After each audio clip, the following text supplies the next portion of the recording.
I'd like to tell you about a little record. Hooray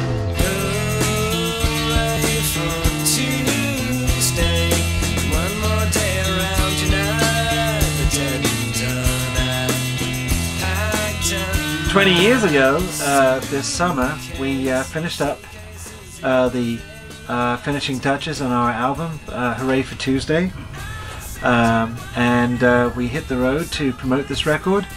And basically, 20 years later, we're reissuing this opus of ours, recorded at Pet Sound Studios in Denver, Colorado, the recording studio of Elephant 6.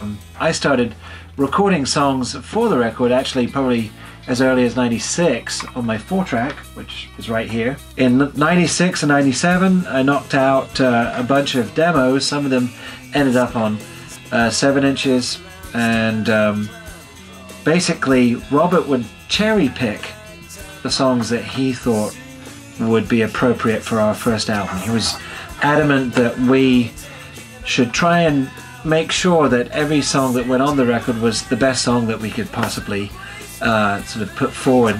And the idea being is, you know, we were making a pop record, and we were making a pop record in the old-fashioned sense. You know, every single song needed to be a banger. It was one of the greatest times of my life as a musician and as a recording engineer and producer. We were recording this album in it was a very, very, very punk rock studio, using very lo-fi gear and just having a lot of fun with a lot of great ideas. Martyn had all of these amazing pop songs. I mean, this is one of like the great psychedelic pop albums of all time, and it was made in like the indie rock generation, not like in the 60s a long time ago. It was semi-recent, and like and from a different perspective. Even though musically I think that we achieved something. My goal in Fidelity was that we would do 1966. Before that we had done like complete lo-fi with a 4-track cassette recorder or something like that. There was not 1960 anything, it was just like a home recording. And so I really wanted to achieve that level of fidelity. And we were having this great time coming up with harmonies and all these parts and stuff. It was a very wild recording sessions. We lived right next door to each other, so we were recording all of the time. It was a wonderful experience. Hey, look, here's Martyn. And like, I was just talking about us recording your album, your first album.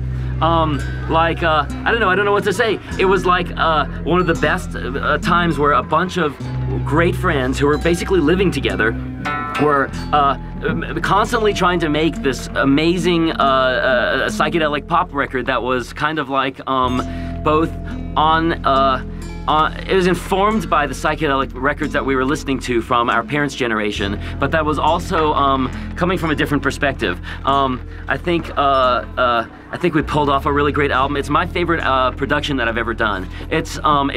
For me, at that era when I had my own recording studio. I was recording with 2 8-track tape machines, and we would ping pong between them, splicing tape all of the time and stuff. It, for me, was like the peak of my engineering abilities.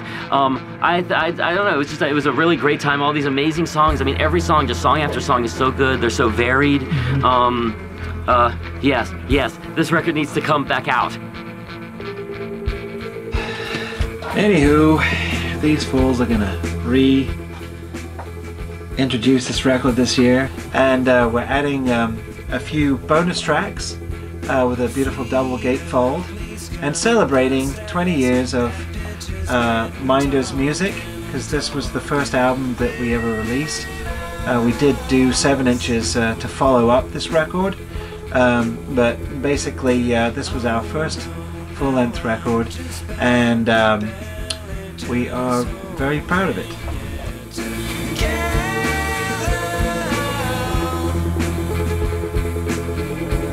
Well, heck, it's a funny little pop record by a funny little pop combo. There on the back, you can see.